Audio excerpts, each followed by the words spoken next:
Okay, stand-up comedy time. Yeah, I'm going to crack three. You can laugh the hardest and the one you find the best.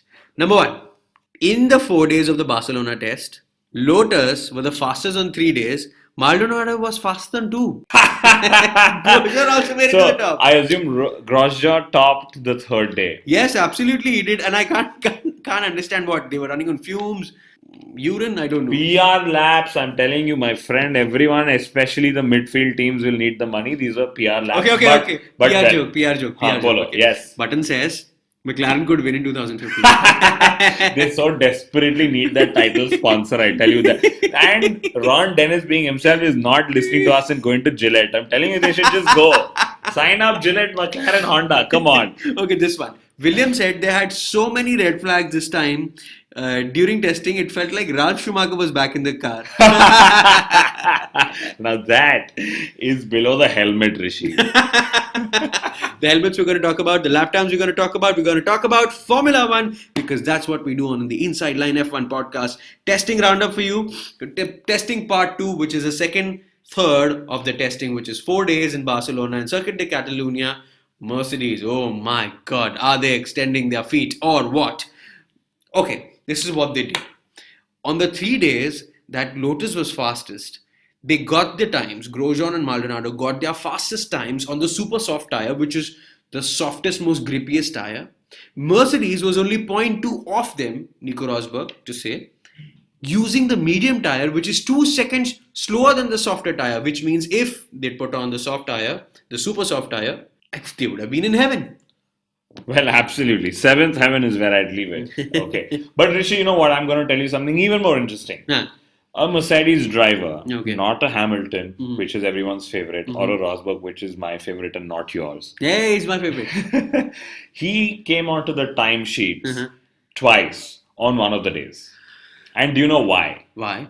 Because Mercedes has started experiencing reliability problems, not just with the machines, but with their men as well. Yes, true lol moment on the first day of the testing schedule. Hamilton, who was feeling feverish and wasn't so well, had to end his day prematurely. And the Force India test driver, who's actually Mercedes reserve driver, Pascal Villeneuve. Yeah. Pascal, difficult surname, came in the car and actually switched cars. So this is what happened. Pascal was first driving for Force India, set a time, then switched on, wore a grey suit, silver suit, and got into another cockpit in the Mercedes and set another time. And I don't know, I've never seen this before with the same driver with two different teams on the same board. Imagine no driver in the past 15 years that I know, and you know my memory is terrible, has gone from having no drives to do drives on the same day. And the next day. Driving the 2 days as well. Absolutely, and this was really good because he got into the car and put more than 100 laps, and that's great Yeah, experience. that well, with 20 days of fitness schedule, even I can do 100 laps, Rishi. That's how easy the cars are to drive these years. I can still do it without the gym on my PlayStation. Okay, RBR have improved is what they're saying. Well, they were already aerodynamically perfect. All they needed was a little more engine speed. Ferrari has been concentrating on the long runs. The battle for the second fastest is really between Williams, Ferrari and Red Bull, and it's really looking interesting because I believe Williams is sandbagging a bit.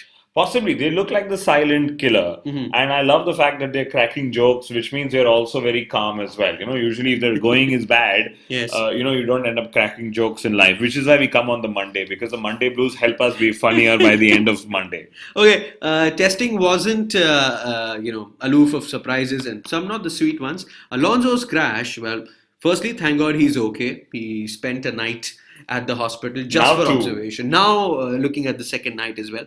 But McLaren is saying, oh, we blame the odd winds for his crash, etc., etc. That's possible. Winds can cause aerodynamic imbalance to the car, so to say, in some ways. And they haven't confirmed if he will participate in the final test or no. But I do believe it will somewhere hamper McLaren's preparation for 2015, especially if their target is to go win a race this year. But well, as long as he recovers well. Yeah, We don't need more fragile drivers. We are okay with fragile cars. Mm-hmm. And hopefully McLaren are able to regroup. Mm-hmm. Honda are able to put their seals properly. Mm-hmm. And they can go racing again. Well, Alonso is still contemplating whether he wants to be a part of the last 4 days of testing in Barcelona. But McLaren is not the only one that's taken a hit. Ferrari's taken a global hit.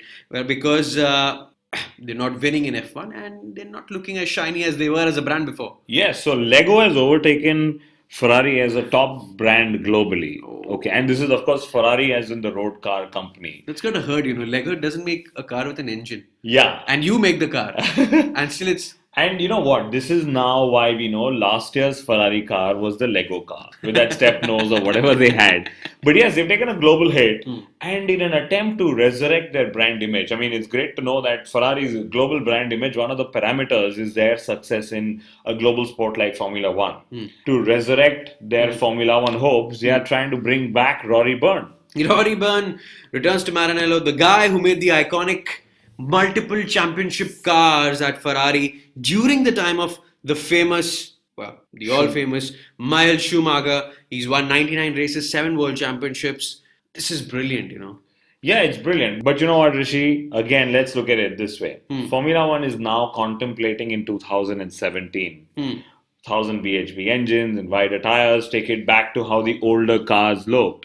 But that doesn't mean you go back and hire older men. I mean, I know he's not beyond his prime, and it's great to have Mr. Byrne back. Thank you, Mr. Byrne.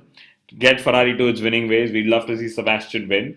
But Rory is a little more than 70, so it's going to be a little difficult for him to actually get down to the drawing board. 99 victories. He's like Tendulkar, Sachin Tendulkar. I will bat till I get that one run with 100 and then get out. No problem. He wants his century of Formula One car wins. And he's deserved it, which also means, Adrian, you've got to come back and make some competitive cars to give us really, really good racing. Whilst Ferrari is planning a great, successful 2017, Renault's also been looking at it very, very carefully. Where Renault might want to come back as team owners, not only engine suppliers. They've been trying to buy out a team, teams are up for grabs. So you never know if we again will have a Renault F1 like we had in the past, where Fernando won. Yeah, it's very silly if they come back. I mean, they're very welcome. It's great if they come back. But I don't know why they left in the first place. Okay. They would have currently been an iconic team by themselves.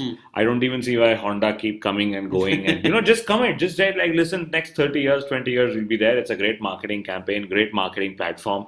And it is actually the DNA of what every automobile manufacturer is. That you make the fastest and the most efficient and, everything else that a car should be.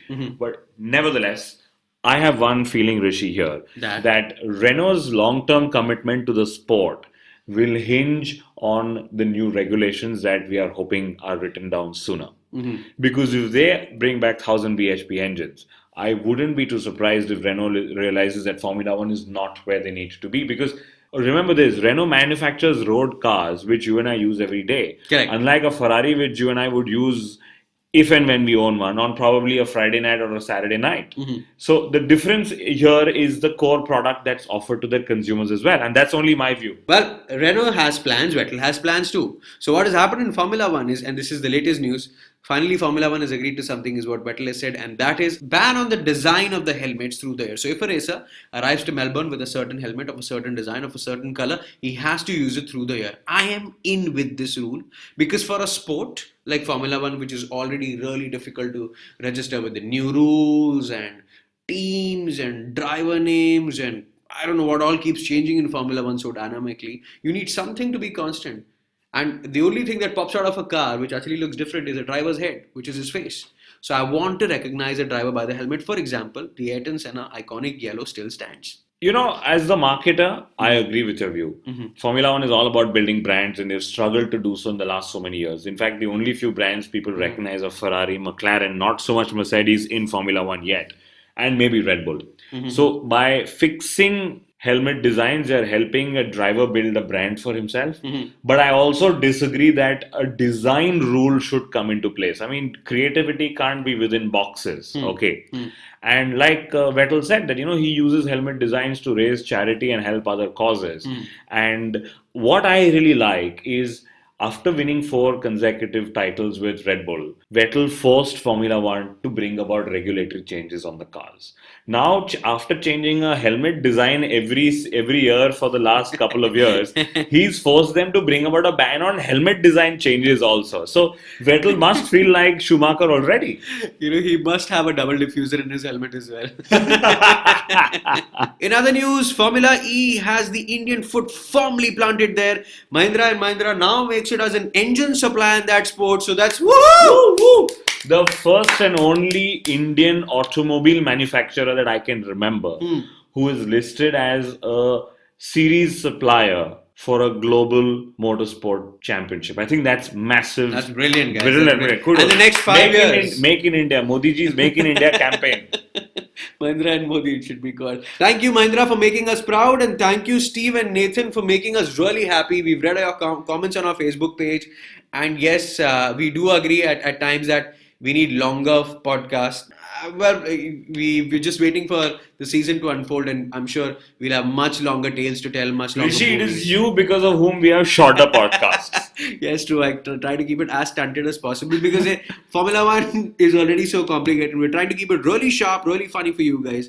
But Steve, yes, but we love the fan comments, don't we? They're really good. And even if you have a negative one, please post it in. Yes. And we'll try and learn as well. But very crucially, we would request all our fans and listeners to share our podcast from our Facebook, Google Plus, Twitter pages, etc. iTunes is there. There's something new you came up with last week. No, iTunes has always been there. You see, you have no interest in the business of motorsport.